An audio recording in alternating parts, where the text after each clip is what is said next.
আসসালামু আলাইকুম রহমতুল্লাহি আবরকাতু। বিসমিল্লাহি আসসালাতু আসসালামু আলা রাসূলিল্লাহ। আল্লাহ সুবহানাহু ওয়া তাআলার দরবারে লাখ কোটি শুকরিয়া, আলহামদুলিল্লাহ। লাখ কোটি দরুদ ও সালাম জনাবি মুহাম্মদ রাসূলুল্লাহ সাল্লাল্লাহু আলাইহি ওয়াসাল্লামের উপর। আল্লাহুম্মা সাল্লি আলা মুহাম্মদ, আল্লাহুম্মা বারিক আলা মুহাম্মদ।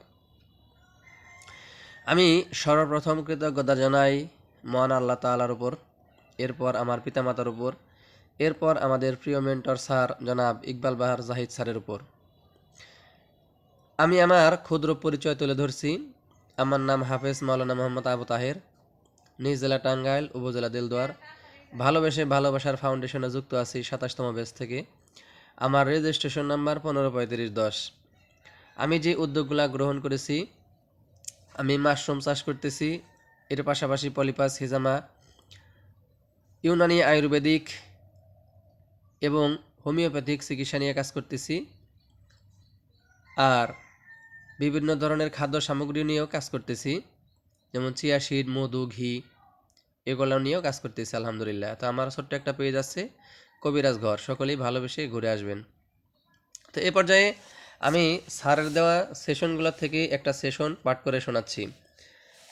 যে ঠকায় সে পুরোটাই হারে, আর যে ঠকে তার জগৎটা বড় হতে থাকে।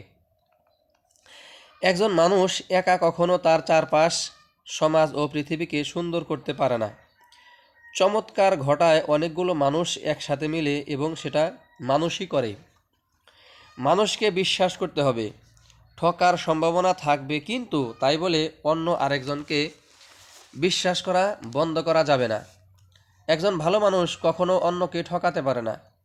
যারা ঠকায় তারা প্রতারক, এরা জীবনে প্রচণ্ড অসুখী মানুষ। আপনি কখনো কখনো প্রতারিত হতে পারেন, কিন্তু আমি মনে করি এদের সংখ্যা কম। এদেরকে দিয়ে সব মানুষের উপর বিশ্বাস হারানো যাবে না। মানুষকে বিশ্বাস করতেই হবে, না হয় আপনি একা হয়ে যাবেন। আপনি কোনো টিম তৈরি করতে পারবেন না। নিজের দক্ষতা, ব্যক্তিত্ব ও মানুষের সাথে ইন্টারেকশন করতে করতে শিখে যাবেন কিভাবে প্রতারক মানুষদের সাথে ডিল করতে হয়। তখন তারা আর আপনাকে ঠকাতে সাহস পাবে না।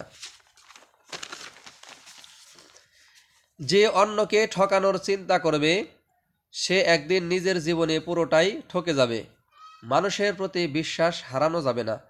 এই বিশ্বাস একদিন আপনাকে এতটাই মজবুত করবে যে কেউ চাইলেই আপনাকে আর ঠকানোর সাহস পাবে না। ইকবাল বাহার, সাধারণ থেকে অসাধারণ হয়ে ওঠার চর্চা, এন্টারপ্রেনিয়রশিপ, নিজের বলার মতো একটা গল্প ফাউন্ডেশন। একটা মানুষ যখন মানুষকে অনবরত অনর্গল ঠকাইতে থাকে, তখন ওই মানুষটাকে কেউ আর বিশ্বাস করে না। একসময় সে তার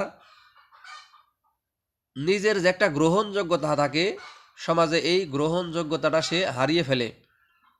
তখন কোনো মানুষের কাছেই সে আর দাম পায় না। এজন্যে মানুষের কাছে বিশ্বাসী হতে হলে বা মানুষের কাছে গ্রহণযোগ্যতা পেতে হলে অবশ্যই একজন মানুষকে ঠকানো যাবে না, বা নিজেকে একজন ভালো মানুষ হিসেবে গড়ে তুলতে হবে। আর সেই ভালো মানুষ হওয়ার রাস্তায় চলতেছি, আল্লাহ যেন কবুল করেন। সকলের মঙ্গল কামনা করে আজকের মতো এখানেই বিদায় নিচ্ছি। আসসালামু আলাইকুম রহমতুল্লাহি আবরাকাতুহু।